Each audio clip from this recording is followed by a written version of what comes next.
अस्सलाम वालेकुम व्यूवर्स, क्या हाल चाल है? ठीक ठाक। उम्मीद करता हूँ सब ठीक ठाक होंगे। अल्लाह ताला तमाम लोगों को सेहत तंदुरुस्ती दे और अपने हिफ्ज़ मान में रखे। आप देख रहे हैं मेरा चैनल जस्ट ट्रैवलर और मैं नबील ख़ान। मेरी वीडियो को लाइक करें, शेयर करें और सब्सक्राइब करें और साथ बेल के बटन को पुश करना ना भूलें। इससे सबसे पहले जो वीडियो का नोटिफिकेशन होगा वो आप तक पहुँच जाएगा। आज की रेसिपी बहुत ही यमी होने जा रही है। आज बन रहा है अरेबिक शवारमा। कैसे बनेगा, इसमें क्या क्या चीज़ें जाएंगी, पहले वो नोट करते हैं। ये मैंने एक ब्रेस्ट पीस ली है, बोनलेस, लाल मिर्च पाउडर, हल्दी पाउडर, सूखा धनिया पाउडर और ये है तिक्का मसाला। इससे टेस्ट बहुत अच्छा आएगा। नमक है, ये गाजर, खीरा और ये हरी मिर्च है। इसको मैंने सिरके में डिप किया हुआ है। शवारमा ब्रेड और ये अंडे। ये डिफरेंट स्टाइल है, कैसे बनेगा आप मेरी वीडियो को मुकम्मल देखें। शुरू करते हैं। बिस्मिल्लाहिर्रहमानिर्रहीम।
व्यूअर्स, शवारमे 3 किस्म के बनेंगे।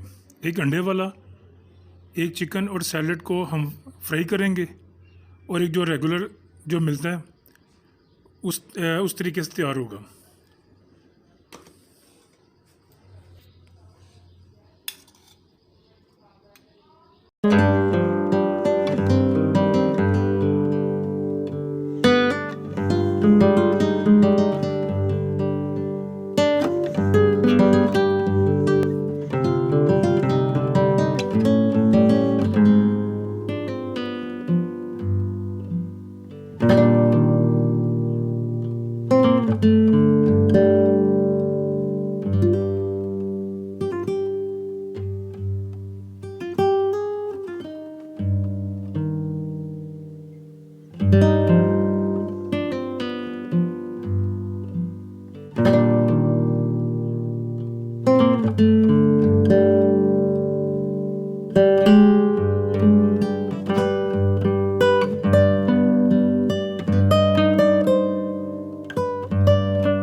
अल्हम्दुलिल्लाह शवारमे हमारे रेडी हो गए। ये बहुत ही टेस्टी बनेंगे और डिफरेंट स्टाइल होगा। व्यूअर्स, ये जो शवारमा है ये वीआईपी शवारमा है, आप इसको ज़रूर बनाएं। इंशाल्लाह मिलते एक नई रेसिपी के साथ। अल्लाह हाफिज़।